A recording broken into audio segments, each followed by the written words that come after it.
I just wanted to dig into that celebrating wins as well that you mentioned. So you mentioned the UK, and we spoke about this the other day, how the UK tends to be maybe a little bit more pessimistic than America and Canada on the other side, who are more optimistic and more, like celebrate yourself and like you can do this.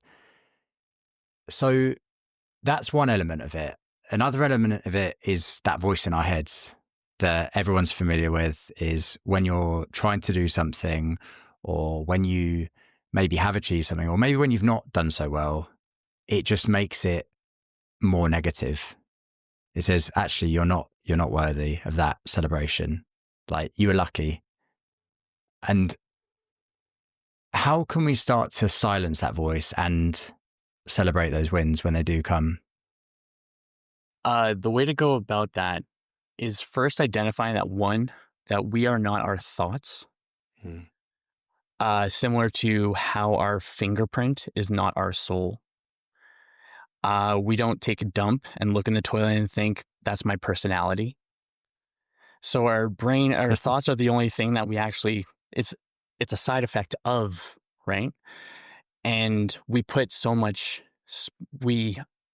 give so much power to those thoughts. So that's one part that I think is important, is that we are not our thoughts. You are not your thoughts. They pop up. Yeah. And we can, of course, we can actively think and like shift our thoughts and rewire stuff. However, if there is an intrusive comment, oh, you suck, then the rebuttal would be, do I actually? So people will automatically accept the first thing rather than trying to challenge it. So that's one part. Tactically, that's one part of it. Another part that's a little bit more up in the headspace is identifying the difference between who the inner rival is and who the inner role model is.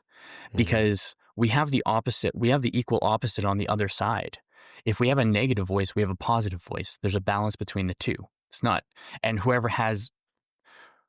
so between those two, whoever has the most power is going to speak the loudest and try to push the other one away. And I think that many people that have impulsivity or indecision, or they have a low stress threshold, they don't practice stress. They find themselves procrastinating. They find themselves not showing up for what they want to do. And so that's the inner rival. Then there's the inner role model, who is encouraging you, that wants to celebrate you, that wants to help you progress. And the difference between the two is how many of our decisions are provided as nutrition to this one or that one. Because our decisions are going to be what fuel that inner narrative. So if we're making more smart decisions, where it's going to line up with our inner role model. If we make more stupid decisions, it's going to line up with our rival. And the spectrum of smart decisions to dumb decisions is from smartest to dumbest: resolve, reframe, tolerate, then ignore and aggravate. We always have 5 options at any point. So then I think of it as a court case. So if you have the rival as the prosecutor and you have the role model as the defendant, the one that's articulating thoughts back and forth here, is the judge. I'm not on trial. I'm the judge that's judging how just the information the rival and the role model, the prosecutor and the defendant, are bringing to me. So our decisions, stacked over time, build an undeniable pile of evidence that we are who we say we are.